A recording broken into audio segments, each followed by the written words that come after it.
Hi friends, welcome back to my channel. இன்றைக்கி நம்ம சேனலில் பார்த்திங்கன்னா நம்ம வந்து கடையிலலாம் வாங்குற மாதிரி ஓட்ஸை வந்து வெளியில் கோட் பண்ணி நல்லா கிறிஸ்பியாக பொரிக்கிற மாதிரியான ஒரு சிக்கன் ரெசிபி தான். இதுக்கு பார்த்திங்கன்னா நான் வந்து மைதா மாவு மட்டும்தான் யூஸ் பண்ணியிருப்பேன். அதே மாதிரி பார்த்திங்கன்னா நம்ம ரொம்ப சிம்பிளாக நம்ம வந்து வீட்டில் எப்படி பண்ணாலும் தான் இன்றைக்கி வந்து பார்க்க போகிறோம். ஃபஸ்ட்டு வந்து நான் வந்து இதுக்கு அளவுலாம் எதுவுமே இல்லை, ஒரு 8 பீஸ் அரைச்சி எடுத்துருக்கேன். இது வந்து போன்லெஸ்ஸாக தான் எடுக்கணும், அப்போ தான் நம்மளுக்கு வந்து ஈஸியாக வந்து ஃப்ரை பண்ணுற மாதிரி இருக்கும். அதனால தான் இந்த மாதிரி கல் எடுத்து லைட்டாக வந்து இடிச்சிடுங்க. இப்படி பண்ணும்போது நல்லா ஃப்ளாட்டாகவும் உள்ளாடி நல்லா சாஃப்டாகவும் ஆயிடும். அப்படி இல்லைன்னா நீங்கள் ஃபோர்க் வச்சு கூட இந்த மாதிரி லைட்டாக அங்கங்கே எல்லா இடத்துலையுமே நல்லா குத்தி எடுத்துட்டாலும் உள்ளாடி நல்லா சாஃப்டாயிரும். இப்போ இதில் வந்து மசாலா போட்டுக்கிடலாம். ஃபஸ்ட்டு வந்து உப்பு போட்டுடுங்க. உப்பு போட்டுட்டு அதுக்கப்புறம் பார்த்திங்கன்னா ஒரு 1/4 டீஸ்பூன் அளவுக்கு மஞ்சள் பொடி, இதுக்கப்புறம் ஒரு 1/2 டீஸ்பூன் அளவுக்கு மிளகு பொடி. ஏன்னா நம்ம வந்து மாவு அப்புறம் முட்டையெல்லாம் டிப் பண்ணி பொரிக்கிறனால அந்த காரம் வந்து ரொம்ப கம்மியாக தான் இருக்கும். ஃபஸ்ட்டு போட்டாலும் அந்த மசாலா எல்லாமே இதில் வந்து ஒட்டிக்கிடும், அதுக்காக தான். இப்போ ஒரு 1/4 டீஸ்பூன் அளவுக்கு இறைச்சி மசாலா பொடி, இதுக்கப்புறம் பார்த்திங்கன்னா ஒரு 1 டீஸ்பூன் அளவுக்கு வத்தல் பொடி, இதுக்கப்புறம் ஒரு டேபிள் ஸ்பூன் அளவுக்கு இஞ்சி பூண்டு பேஸ்ட்டு. நான் வந்து இடித்தது தான் நான் வந்து போட்டிருக்கேன். நீங்கள் வந்து பேஸ்ட்டாக இருந்துச்சுன்னா பேஸ்ட்டாக கூட வந்து போட்டுக்கிடலாம். இப்போ எல்லாமே போட்டதுக்கப்புறம் நல்லா வந்து மிக்ஸ் பண்ணிவிடுங்க. மசாலா எல்லாமே வந்து அந்த இறைச்சியில் வந்து நல்லா வந்து கோட் ஆகணும்.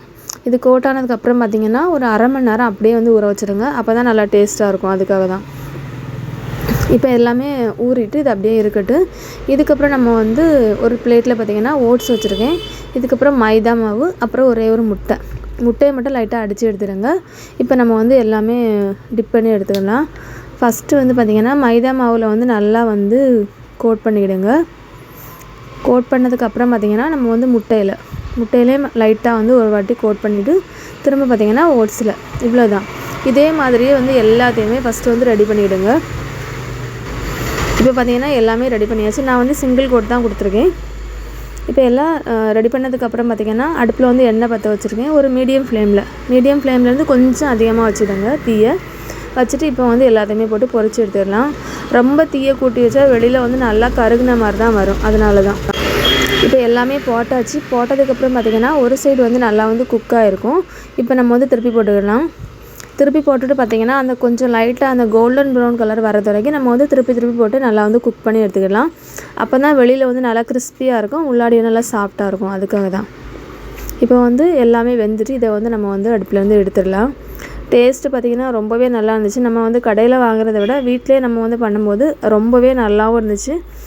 விலையும் கூட நம்ம வந்து கம்மியான இதிலே நம்ம வந்து செஞ்சிடலாம் இதை. இப்போ வந்து எல்லாமே ஒரு பிளேட்டில் எடுத்து வச்சிடலாம். இது கூட பார்த்திங்கன்னா மயோனீஸ் அப்படி இல்லைனா டொமேட்டோ சாஸ் வச்சு சாப்பிடுங்க, சூப்பராக இருக்கும். இந்த வீடியோ உங்களுக்கு பிடிச்சிருந்துச்சுன்னா லைக் பண்ணுங்கள், ஷேர் பண்ணுங்கள், கமெண்ட் பண்ணுங்கள், சப்ஸ்கிரைப் பண்ணுங்கள். தேங்க்ஸ் ஃபார் வாட்சிங்.